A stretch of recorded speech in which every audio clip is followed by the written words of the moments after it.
Alright, I'm here to ask you one very important question. What is the size of a book? So what I have here are both the smallest actual book in my library, as well as the biggest actual book of my library. But is this the entire range of books that we have to choose from? From little little tiny to really big and thick hardcover, deviled edges. What? Or could a book perhaps be something that you can fit on here, or read on here? Because, as you might as well know, there are things where you get a little pad and then you can just read the book on there electronically. You're like, yes, it holds 5,000 books, which means that it's just like perfect like taking to the beach, because if it gets like dropped and then stepped on, or if it touches the water, then I lose my entire library as opposed to like one book. Of course, for most all books, someone can step on them and it'll be fine. But that's not what I'm talking about this time. What I'm talking about this time are audiobooks. Books where you just have to listen to them, and the entire story is being said aloud to you. So, are those perhaps better than just reading a book? Like, I love multitasking, but of course when you read a book, oh my goodness, the text is massive.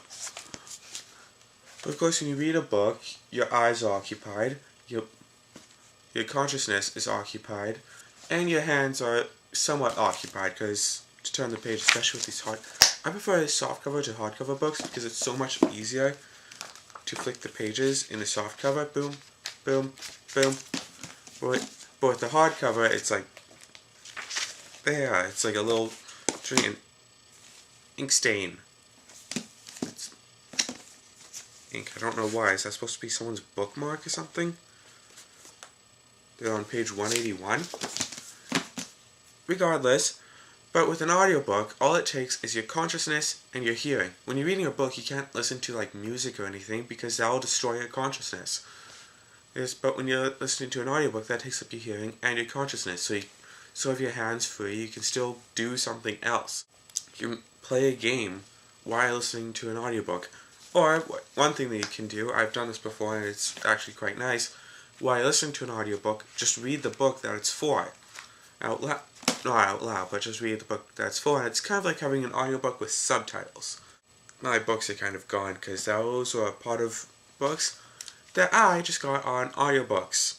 Which is very strange, because it's like a series of books. Every third book is someone new reading it. So yes, I like this person, let's go with it. Who is this?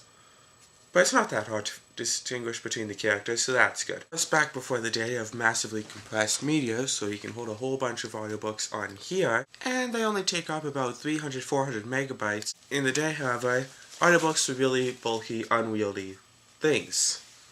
This is one book on CDs versus this. I don't think I can even get them both in the frame at the same time, at least not with me. So would you rather just read this huge big thing, which weighs about a third as much as all of these, and is definitely a lot easier to pick up, but of course, hardcover. There's no double edges. So yes, this week's topic has been, or is still currently, electronic means of non-electronic stimulation.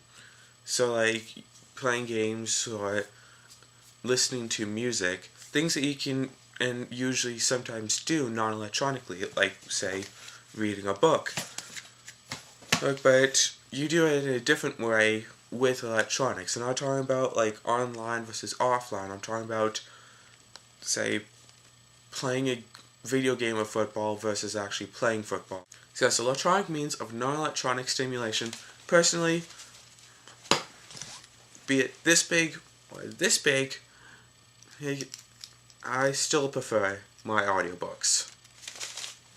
DFTBA.